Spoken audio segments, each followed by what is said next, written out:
ئەو کەتەم باش بینەرانی خۆشەویستی تەلەڤیزیۆنی کۆمەڵە، زۆر خوشحاڵم بۆ وەجارێکی ترام لە خزمەتتانە بۆ پێشکەشکردنی بەرنامەیەکی تری دیالۆگ. ئازیزان زۆر بەداوای لێبردن بۆ ئەوەی بەرنامەی دیالۆگ ئەوڕۆ تۆزەی کێشەی تکنیکی بوو و بە تاخیرەوە بەرنامەکەمان دەستی پێکرد. بابەتی بەرنامەی ئەوڕۆمان لەسەر کوشتنی ئیسماعیل حەنیەیە کە لە پایتەختی ئێران لە تاران دوای تەنفیزی مەسعودی پزیشکیان وەکو سەرۆک کۆمار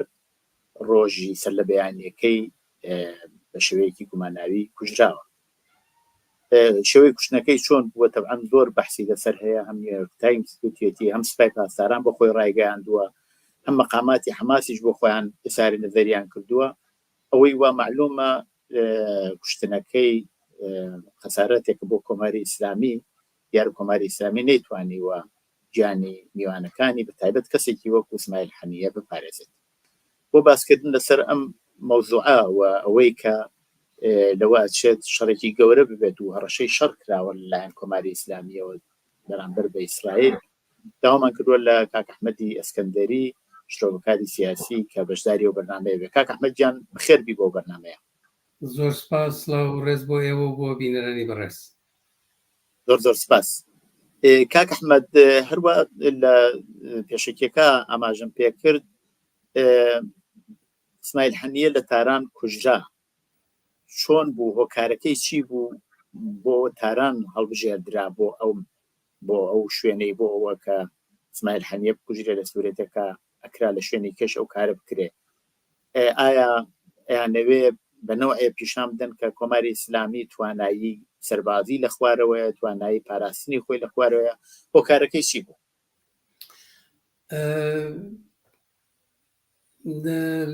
جارێ شوێنەکەی هەڵبژاردننی شوێنەکەی معلومە پامێکی قرس بوو و گەورە بۆ ئێران، کە ئێران ئاگای لەوە بێت کە ئێمە کاریاوەمان لە دەست دێت. دیارە ئەیانتوانی لە شوێنی تریش لەوانە بوو بتوان لە شوێنی تریش تێرۆری بکەن، بەڵام لەو شوێنانێتر لە دوو شوێن بە تایبەتی کەوانەیانزانی ئەچەیەکیان قەتەر بوو کە لەوێژی ئەژیا، ئەوەیەکیشیان تورکیە. پەیوەندی تورکیە و قەتەر لەگەڵ ئیسرائیل ئەو نەنزیکە، چ لەباری بازرگانی و ئابوووریەوە چ لەباری سیاسیەوە کە کاریوان ناکەن، بەڵام بۆ ئێران وان نەبوو. بۆ ئێران ئەمە پەیامێک بوو بۆ ئێران کە وەڵە نێماتوانین کاریاوا بکەین لە جەرگەی شاری تاران و لە کاتێکا کە میوانی زۆرتان هەیە و ئەم میوانە گرنگترین میوانی ئێوەیە و دیارە دەبێ هەموو دەستگای ئاسایش و ئەمنیەتی ئێوە ئاگایان لێی بێ کە ئێمە دەین و دەتوانین بین و بیکوژین. ئەمجار ئەوە سوکایەتیەکیشە هەم بە ڕژیم و هەم سوکایەتیەکە بە دەستگای ئەمنیەتیەکانی ئێران کە چۆن ئێمە ئاگادارین کەی دێتە تاران، کەی ئەچێ بۆ ئەو ماڵەکە لێی بووە، ئەچێتە کام ئاپارتمان، لە کام پەنجەرەوە بچینە ژوورەوە یا لە سەرمیچی کام بانەوە بچینە ژوورەوە. ژوورەوە مەبەستم بەو شتەکە لیان داوە و ڕێک کات و ساتەکەشیان زانیوە و هەموو خانووەکەش نەڕووخاوە، نەبووە کە هەموو خانووەکە بڕوخێت، تەنها بۆ ئەو جێگا چوون و ئەمانە هەمووی بەشێکە لەو شتەی لەو گێرە و کێشە ئەمنیەتیە لە بینی ئێران و ئیسرائیلە کە بزانن چەند ئەتوانن شتەکانیان ئاشکرا بێ یا ئاشکرا نەبێ لیان شاردرا بێتەوە. ئەم قسانەم ڕۆژانە زۆر کراوە، من تێکراری ناکەمەوە کە چەندە ئێران کون و درزی تیا بووە بۆ ئەوەی کە ئیسرائیل بتوانێت لەوێ بچێتە ژوورەوە و توانوێتی کاری زۆر گەورەیش بکاتە لە ڕابردوودا. بەڵام سەرەڕای ئەوە بە بۆچوونی من ئەمە فشارێکە بۆ ئێران کە ئەگەر تۆ عەزیەتوان بکەی، ئەگەر تۆ ئەو هێزانە هێزی نیابەتی ئەوانەی کە بۆ کارێت لە تەرەفتەوە لە یەمەن و لە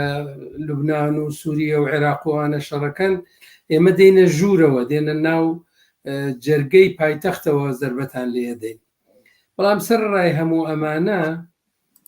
والبەتە فشارێکی زۆری لەسەر ئیسرائیل سەرڕایەوەی کە غەزەی کاول کردووە، خەڵکێکی زۆر کوژراوە و هەمووانە ئامانجێکی تری بووە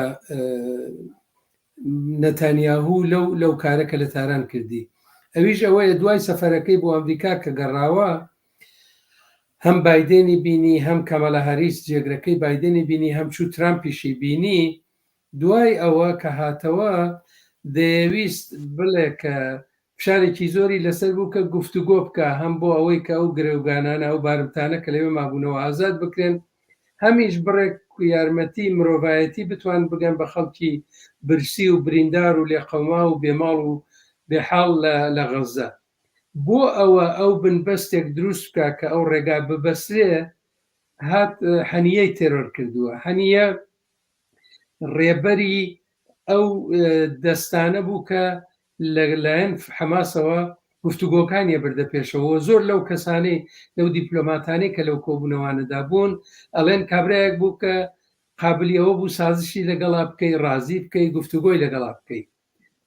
نەتانیاهوو بە کوشتنی ئەو ڕێگایە بەستووە، ئێستا جارە داخراوە. تازە زەحمەتە ئەوانەی ترکە دێنە جێگای حتمما لەو توندڕەوترە بن، زەحمەتە بەوەی کە دێتە جێگاکەی پێی بڵێ داوەرە با گفتوگۆی بکەین لەگەڵ ئیسرائیل، لەگەڵ ئیسرائیل بۆەوە کە بزانین چۆن بچێتە پێشەوە. دەڵێ لەگەڵ ئەوەی کە لە من ئەهوەنتر بوو ئاوایان کرد و کوشتیان، بەچ معلوم ئەو کارە بۆ ئێمەش نەکەن. بۆیە لە هەر لایەک کۆچات بکەی بەوە نەتیجە ئاگەی کە نەتانیاهوو ئامانجێکی شەخصی تاکە کەسیشی بووە لە بەرەو پێشبردننی ئەم کارە، بەڵام وەکو حکوومەتی ئیسرائیل سوکایەتیەکە بە ئێران، تەبعاً ئێرانێکە ئەوواڵێ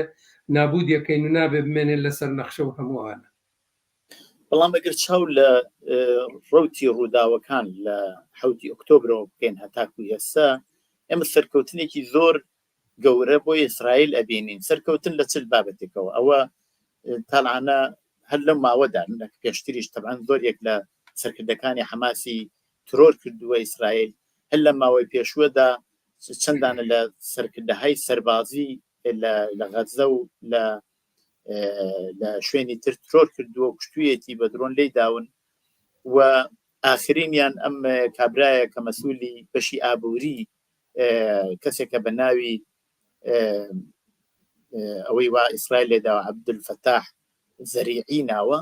ئەو کەسێکە مەسئولی ئابووری و سەربازی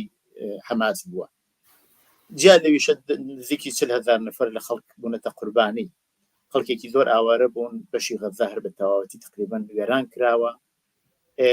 هۆکاری چییە سەرڕای ئەو هەمووە؟ کۆماری ئیسلامیش زەعیف بووە. بەڕاستی کۆماری ئیسلامی لە هێرشەکەی پێشوە نەیتوانی هیچ ئامانجێکی ئەو تۆپ پێکێ.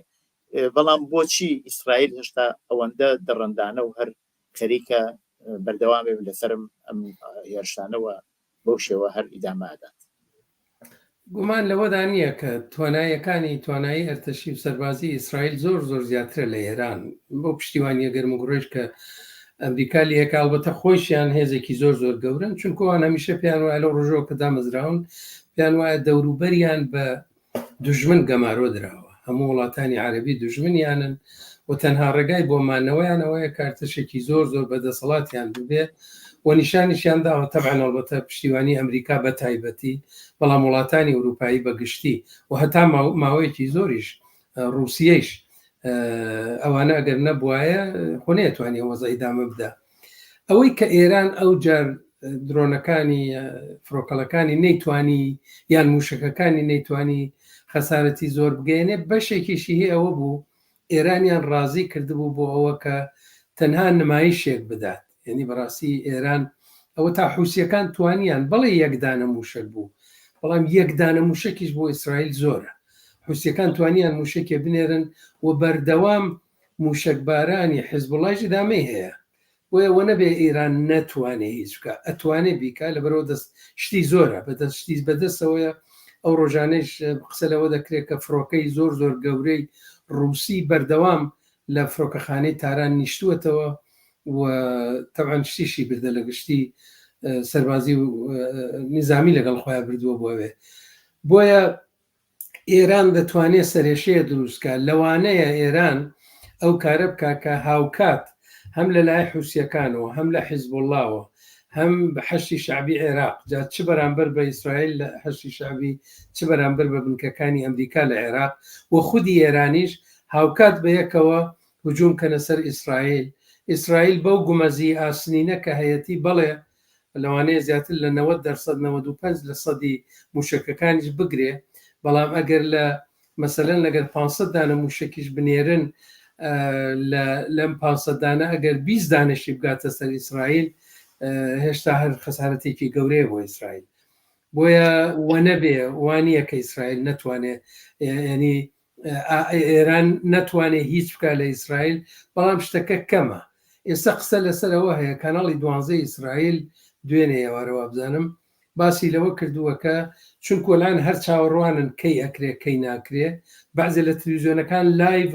لەسەر ئەورشەلیم و لەسەر بەیت المقدس و لەسەر بەشێ لە شارەکانی ئیسرائیل دایان نەمزان کەی موشکەکان دێن، بەڵام ئەو کاناڵی 12 و هەندێک پسپۆری ئیسرائیلی قسە لەواکەن کە لەوانەیە ئیسرائیل کارێکی پێشگیرانە بکە، یعنی پێش ئەوەی ئێران دەستکا بە حەملە ئەم لە چەند شوێنێک بدا و ئەو شوێنانە کە ئیسرائیل لێدا مەعمولەن شوێنێکە کە ئەو شوێنانەیە کە کەڵکی لێ وەرەگرن یان بۆ ناردنی موشک یان بۆ پارێزگاریکردن لە خۆیان و لە بنکەکانیان ئەگەر بێت و لە دەرەوە هجوم بکرێتە سەر ئێران. بەڵێ کاک ئەحمەد مەسلەیەکە لەیرە ئایا کۆماری ئیسلامی چەندە قازانجێکە ئەگەر بێوە هێرشەکە بەردەوام بێت و زۆر پەرەبسێنێ چەندە بە قازانجی کۆماری ئیسلامی لە کاتێکایە کە ماوەیەکی زۆر نییە کە یەکێک لە سەر کۆمارەکانی لە حادسەیەکی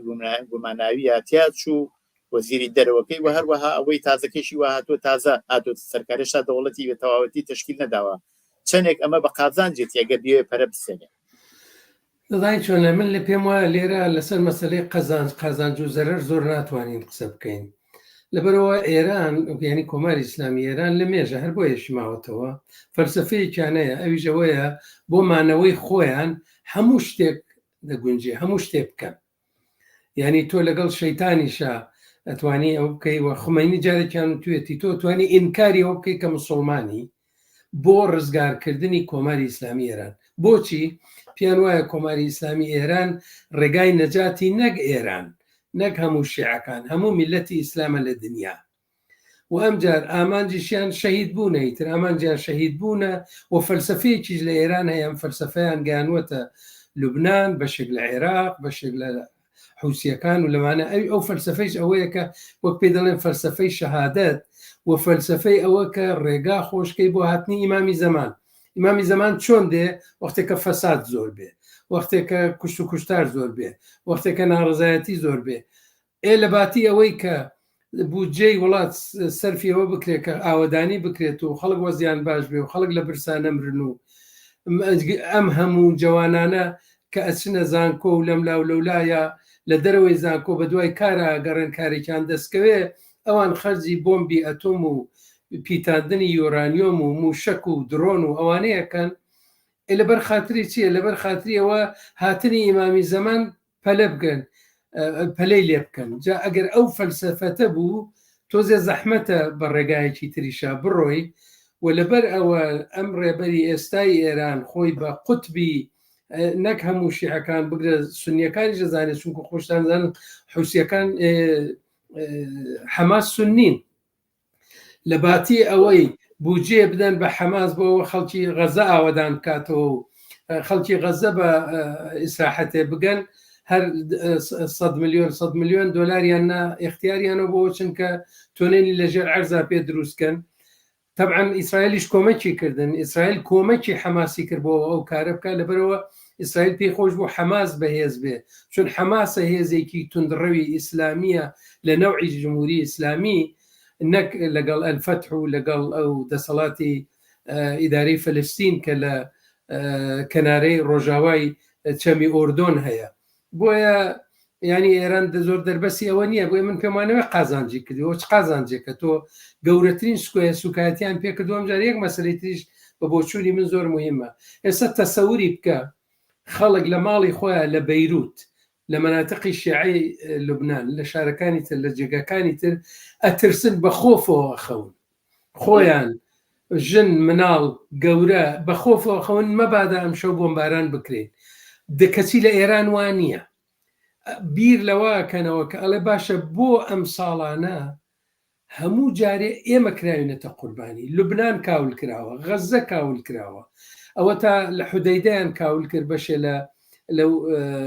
شوێنە نەفتیەکانی ئیسرائیل کردی. لە عێراق بزانێت چیان کردووە من پێم وایە زۆر کەسی سەبێر لەوە کاتەوە باش ئێمە خەریکین کۆمەکەکەین بە ئێران بۆ ئەوە عەزەمەتی ئێران زۆر بێ و ئێران گەورە بێ بە قیمەتی ئەوەی کە ئێمە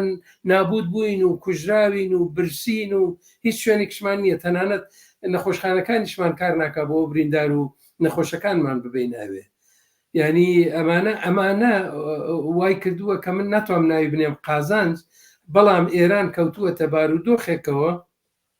کە بە بۆچوونی من لە ئێران لایەنێکی تونندڕە هەیە لایەنگری شەڕە، چونکو مانەوەی بە شەڕ ئەمێنێتەوە، بە شەڕ ئەتوانێت ئیدامە با بە ژیانی خۆی و لەو لایشەوە نەتانیاهوش بە شەڕ و کاولکاری ئەتوانێت درێژە بە ژیانی خۆی بدا. ئەم دوانە یەکیان گرتووەتەوە لە بارودۆخێکی نێونەتەوەی ئێجگار زۆر زۆر حساس و تاقانەدا کە ئەگەر فرسەت بوو عەرزتانەکەم چۆن. کاک ئەحمەد، مۆزوعەکە فقط بە ئێران و یاکو بە حەماس و یا ناوچەکە نابێت، جیاری وایە زۆر لە ئاسیکی بەرینترایە. زۆر جار مەسەلەن ئێمە بینین هەر ئەوڕۆ بەشێکی زۆر لە بازاری سەهام زۆر دابەزی، دیارە ئەوە تویان کە وەسعی کار لە ئەمریکانەی توانی و زۆر باش بشێتە پێشەوە، بێکاری زیاتر بووە. بەڵام لە لایەکی تری شۆڵەن لایەکی تری ئەو قەزیە هەرە و خەتەری شەڕی گەورەیە لە منتەقا و لە ناوچەکە زۆر تەأسیر داهانێتە سەرەوە. جیا لەوە دوایش چینە سەر و باسەکە هەڵبژاردەکانی سەرۆک کۆماری لە ئەمریکا مەوزوعێکە دیسان هەر هاتوۆتە پێشەوە. ئەمانە چەندێک تەأسیری هەیە کە بەنەوەیەک هێزەکان بیانێ بەر بگرن بەو شەڕەوە ئەوەندە تەشەنە نەسێنێت و نەبێ بە شەڕێکی گەورەوە. هەروە ئەیزانم ئەوڕۆ لیژنەیەک لە رووسیەوە چوونەتە تاران و بۆ ڕایشکاری لەسەرەوە مەبەستیان ئایا وەیە کە ئەوان یانێ پەرەی پێ بدەن یا پەرەی پێ نەدەن کە هەروەک بۆ خۆشان ئاگادارن سەرۆک کۆماری پێشووی تێتی تەنیا ڕێگەی سەرۆک کۆماری پێشووی رووسیا تەنیا ڕێگا وەیە کە ئەو شەڕە پەرە بسێنێت و گەورە بێتەوە، شتێکی وای بێت. زانی ئەمڕۆ ئەم بەیانەیە کە ئێمە لە خەو هەڵساین سەر ڕایەوە کە بارودۆخی دنیا چۆنە، دوو ڕووداوی زۆر زۆر گرنگ ڕوویانداوە ئەمڕۆ. یەکێ ئەوە بوو ئەوەش ئاماژەتان پێکرد، ئەو دابەزینی بازار ینی ڕووخانی بازاری بورس لە تۆکیۆ 12.4 لە سەدا دابەزیوە و ئەمە کاری کردووەتە سەر تەواوی بازارەکانی دنیا ئەمڕۆ و ئەمە لە ساڵی 1970ەوە یعنی لە 36 ساڵ بن لەمەوە پێشینەی نەبووە، سابقەی نەبووە شتیوە. بۆیە ئەمە شتێکی زۆر زۆر گرنگە. سەرچاوەکەشی بارودۆخی ئابووری ئەمریکایە، ئیتمینانێ لەوەی کە هەڵبژاردنەکانی ئەمریکا بەرەو کوێچێ، بارودۆخی ڕۆژهەڵاتی ناوەڕاستە، گرانبوونی نرخی نەوتە لە بازارەکانە، هەموو ئەمانیان بەلای یەکەوە ئەگەردابنەی لەگەڵ شەڕی ئوکراین، لەگەڵ ئەوەی کە ڕووداوێکی زۆر زۆر گرنگی ترکە ئەمڕۆ ڕوویدا لە بەنگلادێش بوو. شێخ حەسینە کچی ئەو ڕێبەرە گەورە نازانم کاریسما و دامەزرێنەری بەنگلادێشە دوای نزیکەی 20 ساڵ دەسەڵات بە پەلەوەها هەڵات فریان نەکەوت ئیستعفاکەیشی ئیمزا بکە، سواری هێلیکۆپتەرێکیان کرد و بە پەلە گەیاندیانە هەندوستان. خەڵکی ناڕازی و خۆپیشەندەرانی ناڕازی چوونە ناو ماڵەکەیەوە، ماڵی سەرۆکوەزیریەوە، دەستیان کرد بە تاڵانکردن و ئەرتەش هاتووە دەسەڵاتی بەدەستەوە گرتووە. یعنی ئەمە ڕووداوێکی زۆر زۆر گرنگە، پەیامێکی زۆر گرنگی پێبووە. دیکتاتۆرەکان هەرچەندیش دوور و درێژ بمێننەوە، بەڵام ئەگەر کار گەیشتە جێگایەک تازەی تر خەڵک دەربەز نییە، تەنها دوێنێ 100 کەس لە بەنگلادێش کوژرا. بۆیە ئەمە ئەتوانێ ئەمە پەیامێکی پێ بۆ تەواوی ناوچەکەیش کە ئەگەر ئەم وەزعی دامەی بوێ دەبێت چاوەڕوانی شتی ئاوا بکەن. و ئەمجار ئەرتەشەکان هەمیشە وان نییە. ئەرتەشی بەنگلادێش لەژێ دەسەڵاتی شێخ حەسینەدا نەبوو کە بچێتە خەبکات و لە خەڵک بکوژێ. باشە، بۆیە ئەمە ممکنە لە ئێرانیش ڕوو بدا، ممکنە بەشە لە هێزە چەکدارەکانی ئێران هەمویان لە بەشی سوپای پاسدارانیش لە ئەرتەشیش لە جێگای تریش بەو جێگایە بگەن کە کامیان باشترە. ئایا هەر ئیدامەی بین بۆ ئەوەی کە خەڵکەکە هەتا دێ ناڕازی تر بێ لە تەواوی دنیا بەرە ڕووی ئەوە بینەوە کە ممکنە بمرین، بمان کوژن، تێرۆرمان بکەن، یان ئەوەیە دەستکەین بە ئاشتیکردنێک، ئەوەی کە بەشێ لە سیاسەتمەدارانی ئێران ساڵهەیە لەم لەولۆلا قسەی لەکەن جا ئەمە تۆ دابنێ لەگەڵ شەڕی ئوکراین لەگەڵ ئەو بارودۆخی کە لە ئێستا لە ڤێنێزوئێلا هەیە لەوێش هەر شتێکی وەکو ساڵی 1970 ئێران تکرار بووەتەوە لەوەی کە لە وڵاتانی دەوروبەر هەیە لەوەی کە تەنانەت لە تورکیەش بارودۆخەکە بە نەوعێک گۆڕدراوە لە عێراق لە میسر لە هەموو وڵاتەکان ئەمە وای کردووە کە بارودۆخێکی تازە هاتووەتە پێشەوە بۆیە دەیبینین بۆ یەکەم جارە دوای ساڵانێکی ئەزگار دوور و درێژکە وەزیری دەرەوەی ئۆردۆن بە پەلە ئەگاتە تاران وەزیری خارجەی بە وەکالە دەبینێ ئەچێ بۆ لای پزیشکیان ئەو دەبینێ و ئێوەی ژوتان دەبیری شۆرای ئەمنیەتی ملی رووسیە ئەمڕۆ هاتووە بۆ تاران و ئەویش پەیامی پێەیە و ئەوەی ئەو وەزیری دەرەوەی ئۆردۆن بە بڕوای من دوو پەیامی پێ بووە پەیامیکیانەوەیە کە بابە ئێمە بەشێک نین لەم شەڕە ئەگەر شەڕ دەرگیر بوو لە بینی ئێوە و ئیسرائیل چون جاری پێشوو ئاسمانی ئۆردۆن کراوە بۆ بەشێ لە ئەو فڕۆکانەی کە موشکەکانی ئێرانیان خستە خوارەوە بە بڕوای من ئۆردۆنیەکان و تویانە بابە ئێمە نابین بە بەشێک لەم شەڕە ئەوە تکە ئێمە هین مەکەن و ئێمە پێمان خۆش نییە شەڕەکە بێەوە یەک دوو بە احتیماڵی زۆر هەم لەلایەن ئیسرائیلەوە هەم لەلایەن ئەمریکاوە پەیامی پێ بووە پەیامی پێ بووە بیبات کە ئێوە ئاوامەکەن ئاوامەکەن وەکو جاری پێشوو بکەن جاری پێشوو 6 سعات بەرلەوە موشکەکان بگاتە سەر ئیسرائیل ڕایەنگەیان وتێنەوە موشکات و معلوم بووە وەختە ئەمە سازشێک بوو ئێران پێویستی بەوە بوو کە بڵێ بەڵێ چوم 300 موشکم نابە ئیسرائیلەوە هەرچەند یەک دوو دانەی گەیشت شتێکی واشی نەکە ژنێکی عەرەبی کوشت بۆیە لەم بارودۆخە هەستیارە نێودەوڵەتیە ئیمکانی ئەوە هەیە کە شەڕێک هەڵگرسێ جا لێرە خاڵێکی گرنگ هەیە زۆر کەس لێ پرسن دەڵێ تۆ پێ دوایە شەڕە بێت تۆ پێ دوایە شەڕ نابێهی زۆر کەسم بیستووە زۆر بە قاتعیەتەوە نەخەی شەڕ نابێت چوزانی شەڕ نابێت شەڕی جەهانی ئەوەڵ لەسەر کوشتنی یەک شازادە ئەویش بە ڕێکەوت لە سارایەڤۆ کوژە شەڕی جەهانی یەکەم دەستی پێکرد کە ئەو فاجعە عەزیمەی بەخستوەتە ڕێ شەڕەکانی تر یەک لە دواییەک هەروە شەڕی ئێران و عێراق ئەو ڕۆژە کە سەدام حوسێن هجومی کردە سەر ئێران خۆ تەسەووری ناکرد کە لە مانگە 2 مانگی زیاتر پێ بچێ 8 ساڵی پێچوو وەختێک کە پوتین ساڵی 2022 سەرەتای 22 وەختی حملەی کرد بە ئوکراین پێوا بوو بە هەفتەیە کارەکە تەواوە بێ پسپۆڕانی ڕۆژە ئاوایی پیانوە بوو ئەو پەڕیمانیە مامونیوێت تەواوە بێ ئەوە تا ئەچین نزیکە بینەوە لە 3 ساڵەیی ئەم شەڕە بۆیە کە شەڕ دەستی پێکرد وانە پلانی بۆ داڕشت بێ ئەوە لە جەبهەی فلانەوە ڕۆم ئێستا شەڕەکە ئەوە نییە شەڕی زەمینی نییە خۆ زمانی سەدام حوسێن نییە ئەمریکا ئەرتەشێکی گەورە کۆبکاتەوە بێرە لە سەر سنوورەکانی ئێران دایبنێ بە پشتیوانی لە ئیسرائیل و بچن یاڵڵا ئێران شتێ لێ بکەن و کەسێک دابنێن نەجێ ئەو زمانە تێپەڕیەوە نەماوە ئێستا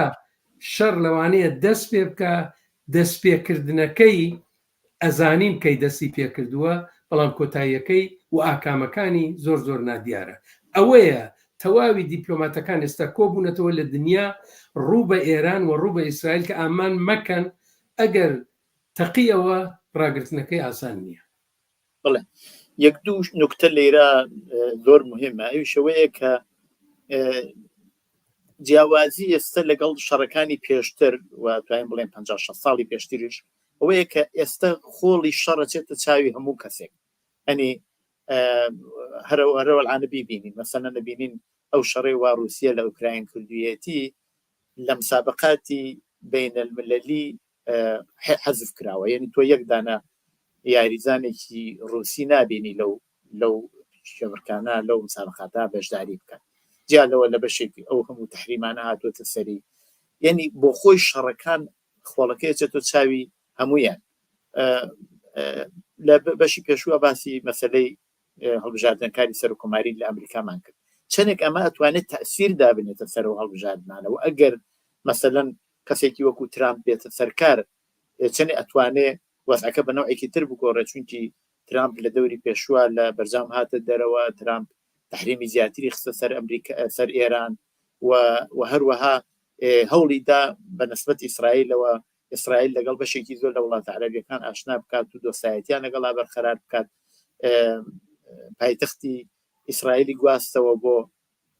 بۆ بێت المقەدەس بۆ زۆر لەم بابەتانەوە هاتنی ترامپ چه تاثیرێکی بێ کات ئەحمەد لەسەرەوە ئەگەر سەرکەوتوو بێت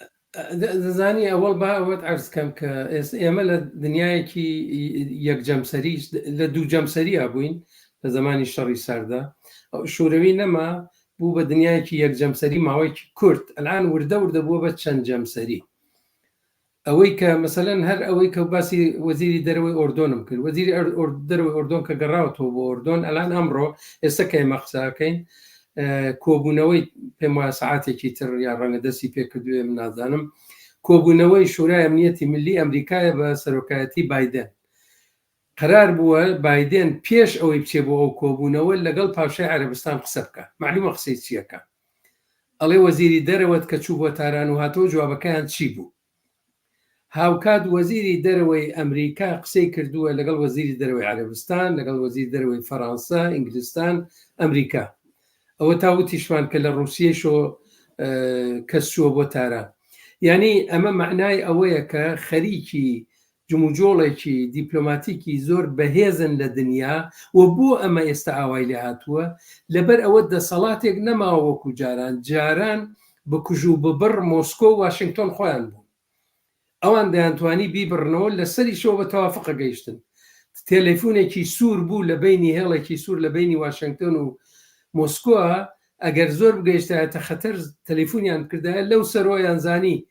سەرۆکی ڕووسیە شوروی جواب بداتەوە لەم سەرۆکی ئەمریکا جواب بداتەوە کارەکانیان جێبەجێ ئێستاوا نەماوە ترامپ کە هات بوو بە سەر کۆمار یەکێ لە کارەکانی ئەوە بوو کە ناتۆی لاواز کرد و سوکایەتی کرد بە بەشێ لە وڵاتانی ئوروپا و ئەسقەزا شەڕی ئوکراینیان بۆیە خستەڕێ شەڕی ئوکراین هەر تەقسیری پوتین نەبوو خۆ پوتین ئەگەر لە مانگەکانی دوایی یا پوتین پێیوان نەبووایە فشاری بۆیەنن و خەریکن ئوکراین ببەنە یەکێتی ئوروپا و ناو ناتۆوە ئەویش خۆی ڕاگرد ئەیزا ئەویش بەرژەوەندی خۆی زانێ خۆشێت نییە بۆ وایان کرد لەبەر ئەوە بایدن پێی وابوو کە بەپەلا ئەبێ کارێ بکەن بۆ ئەوەکە ناتۆ زیندوو بکەنەوە وە کردیشیانەوە ناتۆ نەک هەر لاواز نەبوو بەڵکو وڵاتانێک کە بە خەیاڵیش نیانز بیریان لەوە ناکردەوە بچنە ناو ناتۆ وەکو سوئێد و فەنلاند چوونەتە ناو ناتۆ ئێستا باشە جا ئەگەر ترامپ بێتە سەرکار ترامپ ئەڵێ من بە یەک شەو هەرە بوو هاتم خێرا شەڕی ئوکراین ڕاگرم ینی چیەکە ینی تەلەفۆنێکەکە لە پوتین پێ ئەڵێ جاوەیتە من پشتیوانی لە ئوکراین ناکەم بەڵام خۆ ئوروپایەکانیش بێدەسەڵات دانەنیشتون ترامپ تازەی تر ترامپی سەردەمی مەسەلەن ڕێگان نییە تەنانەت ترامپی سەردەمی بوشیش نییە ڕاستە ئەوێ بەسەر کۆماری ئەمریکا بەڵام تازەی تر وەزعەکە لە دنیا وەزعەکە گۆڕاوە هێزی تر دروست بوون چین هاتووەتە مەیدانەوە چین ئێستا بووە بە وای کردووە کە نەک هەر لە بینی ئێران و عەرەبستان سڵحەکە بەڵکو هەموو لایەنە فەلەستینیەکان بە حەماسیشەوە کۆی کردنەوە و هینێکی تەوافقێکی لە بینیانە دروست کردووە بۆیە ینی ترامپ ناتوانێ معجزە بکە و من پێم وایە هاتنە سەرکاری ترامپ بارودۆخەکە بەرەو خراپتر ڕواجاری تریژ و تومە هەڵەیەکی گەوراکەن جەماعەتێ لە بە تایبەت سەڵتەنەت خوازەکان لە ئێران شاخوازەکان پیان وایەگە ترامپێ ئێرانە ڕوخی کۆماری ئیسلامی ڕوخێنەوە نیە ترامپ بە دوای قازانجی خۆیەتی وە دلیلی شەیە کە بڵێن بۆچی وانە ئەحمەد کاتم زۆر نەماوە خۆش دەزانی بەداخەوە بەهۆی کێشەی تکنیکیەوە ئێمە بەنامەکەمان کەوتە دواوە نەکرا بەو شێوەی وا بۆ خۆمان دیاریمان کرد و بچێتە پێشەوە تقریبەن 12 دقیقەیە کاتم ماوە لە دوای کوشتنی ئیسماعیل حەنیە بڕێک لە لایەنەکان مەوزعگیریەکی زۆر نامۆیان کرد لەوانە کەسێکی وەکو دەمیرتاش کە لە زیندانە پەیامێکی نرد یاکو مەسەڵەن زۆر جارە بینی بڕێک لە هێزەکانی تریش هێزە چەپەکانیش باسی هەموو شتێکەکەن حملە بە جەمهوری ئیسلامیەکان حملە بە ئیسرائیلەکان حملە بە ئەمریکاکەن بەڵام باسی ئیسرائیل باسی حەماس بەو شێوە ناکەن بۆ کاری چییە کە ئەوە بە مەسەلە بەرخورد دەکرێت مەسەڵەن من بۆ خۆم قەت چاوەڕوانیەوەم ناکرد کەسێکی وەکو دەمیرتاش پەیامی سەرخۆشی بنێرێتەوە خەڵکی کوردستانی باشوور بەشێک لە لایەنەکانیش لەوێش هەر ئەوانش لەو مۆزوعە خاڵەتێکی نابەجێیان بووە. زانی من پێم وایە زۆر کەس لە دنیا لە ناوچەپەکانیشە تووشی ئەو هەڵە بوون کە پیان وایە کەسێکە گە زۆر دژی ئەمریکا بوو، زۆر مخالفەتی ئەمریکای کریتەوە کەسێکی باشە، هەڵوێستێکی باشی هەیە. وەختی خۆی لە دەرەوە کەسانێکی ئێزگار زۆر لە چەپەکان لە ئەمریکای لاتین، لە ئاسیا، لە ئەفریقا، لە ئەنگری ئەحمەدی نژاد بوون، لەبەرەوە ئەحمەدی نژاد دژ بە ئەمریکا بوو. مەسەلەن بۆ نمونە لە ڤێنزوێلا چاڤێز کابرایەکی ئەفسەرێک بوو کودتای کردبوو بە کودتا هاتووە سەرکار، و کرێکارێک نەبوو بە شۆڕشی کرێکاری هاتبێتە سەرکار و شۆڕشێکی گەلی کردوێ، بە کودتا هاتووە سەرکار. بەڵام لەبەرەوە زۆر توندش بە ئەمریکا بوو، بەشێکی زۆر لە چەپی ڕۆژهەڵاتی ناوەڕاست لە ئەنگری چاوێز بوو و ئێستاش هەر دەستیانە لەرزێلەوە کە ڕخنەیە بگرن لە مادۆرۆ لە ڤێنزوێلا. بۆ حەماسی جوای لێ هاتووە. حەماس هێزێکی دواکەوتووی ئیسلامیە کە ئەگەر دەسەڵاتی تەواوی فەلەستینی بەدەستەوە بگرێ وەکو قومی لێەکا لە ئێران، من ناژڵم وەکو تاران، یعنی وەکو قومی لێەکە ئەیکا بە حکوومەتێکی ئیسلامی تندڕە و لەوێ ئازادی ژن نییە، ئازادی ڕادەربڕین نییە، ئازادی بۆ ئەوە کە تۆ بتانی بە ئیشتیای خۆت هەڵبژێری نییە، قوانینێکی شریعەت کە بە ئیشتیای ئەو مەلاو ئەو کەسانەی کە ئەوان قبوڵیانە تەفسیریەکەن بەو جۆرە شێ بچێتە پێشەوە. بۆی ئەمەمان بێ لێ معلوم بێت بەشەکانی تری فەلەستینی وانی دەسەڵاتی فەلەستینی کە ئێستا لە کەنارەی ڕۆژاوای چەمی ئۆردۆن هەیە ئەوان وانی و فەلەستینیشن. بۆیە لەم زاویەوە گەرچاوی لێ بکەی لە بیرمان نەچێک ئەماوا بووە ئیتە ئەم جارە لەسەر کوشتنی ئیسماعیل هەنیە توانی قسە بکەی. کوشتنی ئیسماعیل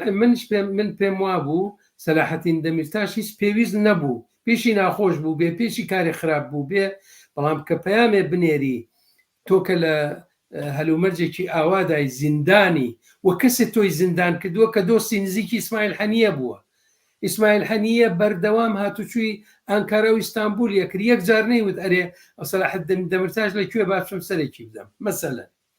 خۆ تۆ ئەزانی ئەو دۆستی زۆر زۆر نزیک و جانی ئەردۆغان و ئیخوان موسلیمینە، ئەی بۆچی سەرخۆشی لەکوێەکەی؟ خۆتە کێ سڵامەت بێ؟ خۆتان سڵامەت بێ. ئەگەر بڵێ من تێرۆرم، سەلاحەدین دەمیرتاش دەیتوانی بڵێ من تێرۆرم پێ خراپە، من ئەگەر خامنەیش بچێ بۆ فلان جێگا تێرۆریکەن پێم خراپە، ئەردۆغانیش چێ بۆ جێگایە پێم خراپە، فلانی چێ بۆ شوێ پێم خراپە. ئەوەی ئەگەر بوو تایە بڵێ، بەڵام بەو جۆرە محکومکردنی کوشتنەکەی ئیسماعیل هەنیە ئەوە یعنی هیچ پەیامێکی تیان نیە جگە لەوە نەوێت چاوی لە دەنگی دەنگدەرانی تورکە و بەشێ لە کوردەکانیش کە لە ئەنگری ئیخوان موسلیمینن و لە ئەنگری ئەردۆغانن لە تورکیە. من ڕاستەکەی پێم ئەوم پێڵوێسێکی باش نەبوو. لایەنە چەپەکانیش بە بۆچوونی من دەبێ هەموو جارێ ئەویان لەبیر بێ ئەو شتانە لە یەک جیا بکەنەوە کە خەڵکی فەلەستین ئێستا ڕووناکبیری فەلەستینی لەو غەزە کاولکراوە کە جێگان نییە. ئەم خەڵکە فەقیرە جێگایان نییە هەڵێن، جێگان نییە خۆیان بشارنەوە، جێگان نییە دەرمانێک پێیا بکەن، ئاوێکی خاوێن بخۆنەوە. لەوێ هێندێک لە ڕووناکبیران لە ترسی حەماس خۆیان نەشارنەوە کە نەیان کوژن، لەبەرەوە ڕەخنەیان گرتووە لە سەرکردایەتی حەماس. باشە ئەم کارە چی بوو لە 7 ئۆکتۆبرا کردتان؟ پێویست بوو ئێوە ئاوا قەتڵ و عام بکەن؟ یان مەسەلەن چوایەتن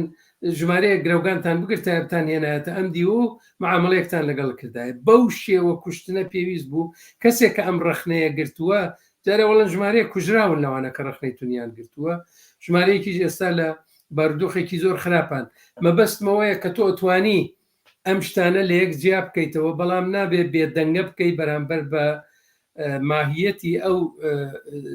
جەریانە سیاسیە کە ئەوێ دەسەڵات بەدەستەوە بێت. بڵێ طبعا ئەوەی وا ئێوەش بۆ خۆتان ئاماژەتان پێکرد، خەڵکی فەلەستین حەقی خۆیەتی کە دەوڵەتی سەربەخۆی خۆی پێک بێنێت و لە هەموو نامەتیانەی وە لەلایەن دەسەڵاتدارانی ئیسرائیلەوە دژ بە خەڵکی فەلەستینە کرێ ڕزگاری بێت و ژیانێکی باشیان بێت. بەداخەوە ئەو وەزیەتە کە هاتوۆتە پێشەوە شرایەتەکەی وە ئاڵۆز کردووە کە خەڵکی فەلەستین ناتوانێت و ئەو ڕێگانی واجارە بۆی کرابوو چ لە باری دیپلۆماسیەوە چ لە باری حتا ئەوەی وا بە ئینتفازەی کردو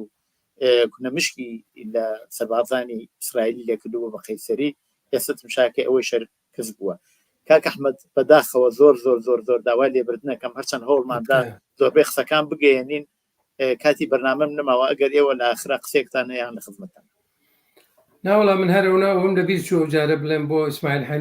هەنیە لە شوێنێکا بە پێشمەرگەی وتە تێرۆریست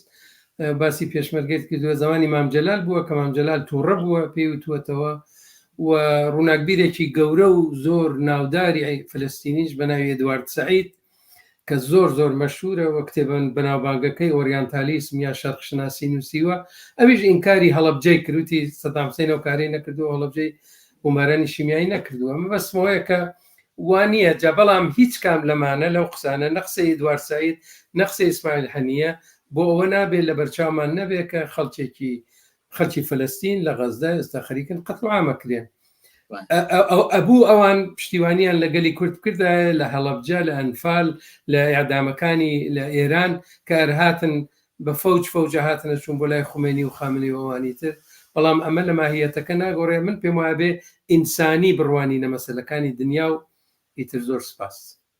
زۆر سپاس بۆ بەشداری لەو بەرنامە ئەحمەد یاسکەندەری بەکاری سیاسی زۆر ممنون کاک ئەحمەدجان سپاس بۆیەوەش بینەرانی خۆشەویستی تەلەڤیزیۆنی کۆمەڵە بۆ جۆرەهاتی نەکۆتایی بەرنامەی وزارەی دیالۆگ دیسان بە داوای لێبردن بۆ ئەوەی کە کێشەی تکنیکیمان بۆ هاتە پێشەوە نەمانتوانی بەرنامەکە لە کاتی خۆیان ببێنە پێشەوە بۆ جۆرێک کە دامان نابوو بە تێر و تەسەلی لەسەر مۆزوع قسە بکەین هەتا بەرنامەیەکی تر ڕۆژ و شەوێکی خۆش نەبوو باوەتخوازم